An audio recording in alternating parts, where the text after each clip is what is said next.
Joining us now to review some of the headlines of today's newspapers from around the world is a Rice News analyst, Emmanuel Efeni. Good morning, Emmanuel. Good morning, Reuben. Good morning, Mr. Efeni. Good morning, Rufai. Good morning, Tundun. Good morning, Mr. Efeni. Yes. Your Victoria. Yes. Let's start with these newspapers. The lead story: in peace drive, APC caretakers meet Tinubu, Akande, others. PDP screens Ondo deputy governor, 8 others. This same story is also hogging the front pages of a couple of other newspapers. The Nation newspaper: APC consultations begin as leaders meet Tinubu, Akande. Party's caretakers extraordinary convention committee visits Southwest. There's a quote there, I'll come back to that. The Nigerian Tribune: APC Buni-led committee visits Tinubu, BC Akande. Now, yes, this committee, are they trying to reconcile the differences amongst the gladiators within the party?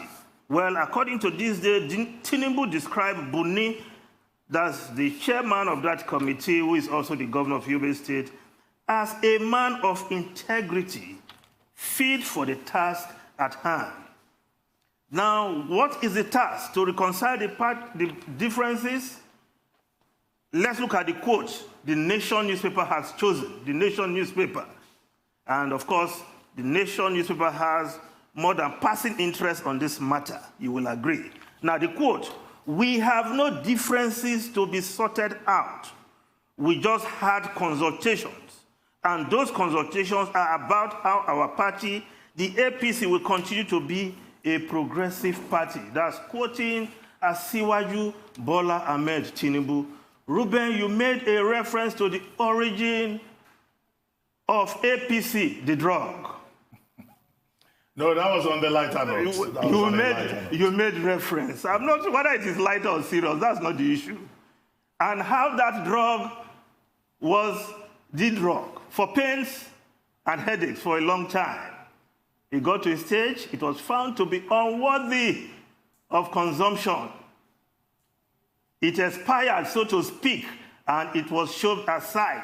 I hope that your lighter note is not making reference to APC, the party, because I took note of that lighter note reference, Reuben.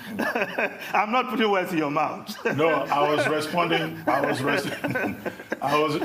responding to the analogy that was offered in the video that was shown by Asiwaju Bola Ahmed. Which makes your reference more pungent and appropriate.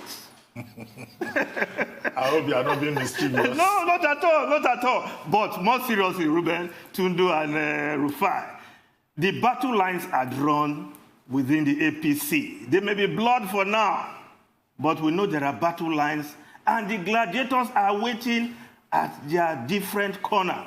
Hence, this committee needs to go around. I won't be surprised the next stop of this committee will be perhaps where Amechi is sitting, or where the governor Rufai, not Rufai Oseni, the governor Rufai is also sitting, because these are all gladiators. Thank you for that. Yes. I actually wondered what the next stop on the reconciliation train was going to be. So you've offered two. We'll see which one they take. Yes. But you see, I made a point earlier on that visiting Chief BC Akande and visiting Asiwaju Bola Ahmed Tinubu, in terms of its symbolism, will convey the impression that it is not true, indeed, as was alleged, that the CPC faction, or, well, they won't like that phrase, the CPC wing of the APC had already taken over the party, or that what happened was an attempt to whittle down the influence of Asiwaju Bola Ahmed Tinubu. And you must have read a number of articles on how, this is the beginning of the end for Asiwaju's supremacy or leadership within the party. So at the level of symbolism, I think it was a very good move by the Buni-led committee to pay homage to two major leaders, founding fathers of the All Progressives Congress. Okay. Symbolisms in politics, one thing. Reality on ground, another thing altogether. Rufai, you want to say something on that? I'm not thrilled about homages, honestly. I can pay homage from today till infinity.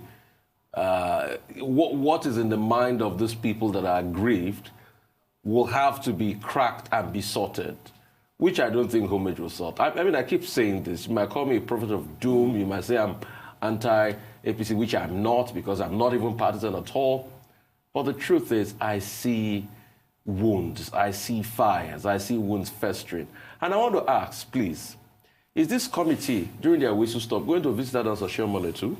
Well, Reuben, Rufai, we'll see how it pans out. Let's move on to another story. The 49-man committee that has been set up on Edo election. Yes. Adams Oseni is number 8 on that list. Okay. That also is a way of saying that, look, he's still a member of the party. And I think the best way for him to go, after spending 2 years, 2 days as chairman of the APC, is just to remain a party member and then play his game with it. Yeah, he's playing it already. Reuben, he said he will be loyal. Reuben, John Ojige Oyego is also on that committee. Okay? Let's move on to other stories. Let's look at the COVID-19, how it's being reported. New Telegraph. Young Nigerians driving spread, older bearing the Bronx. NCDC. Now, let's look at the Vanguard. It has its own angle. COVID-19, federal government goes spiritual.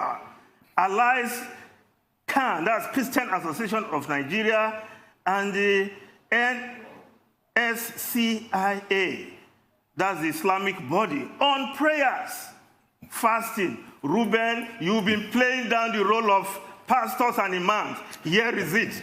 But we are finally going the way of Tanzania and Burundi. No, not that we are going their way.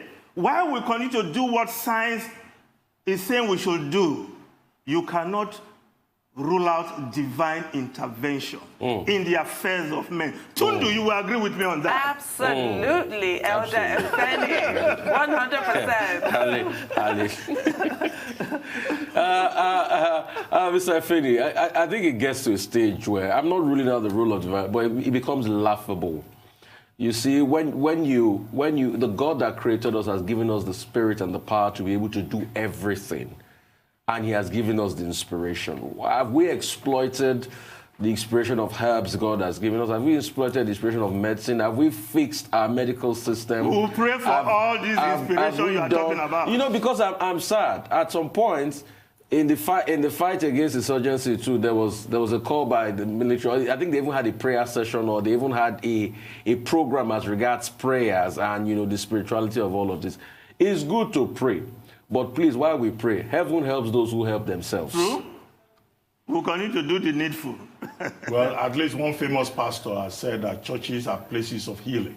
So maybe part of it should be to call out those pastors that perform miracles. No, I don't. To visit the isolation centers and perform their miracles. No, I don't agree with that. I don't agree with that. If you are sick, if you have COVID-19, you should be taken to the isolation centers, not any church or mosque. Exactly. That will be charlatanism. Exactly. There's no biblical That coming authority from for an that. elder of the church. No, there's no biblical authority for that, because even God told the Israelites, everyone just went silent. Yeah. But God did tell the Israelites, if you have some kind of leprosy or any kind of sore, you leave the camp, you self-isolate. That's in the Bible. You're not supposed to hang around with the rest of the other people and infect them. That is in the Bible. Yeah. So let's move on if we still have some time. The Daily Sun newspaper, NLC Nupeng spoiled for war over fuel price hike. Yes, we see this coming. When we had that reduction as a result of price modulation, we knew it has to go up someday. But why are we shying away from full deregulation? It's a question economists and analysts will continue to ask. I want to ask you, Mr. Efeni, the last strike the NLC pulled, what was the reaction rate? So, I mean... You mean we shouldn't take NLC seriously? That's what you say? I'm sorry. Anyway, thank you very much, Emmanuel. Thank you. We'll see you on Monday. Yes.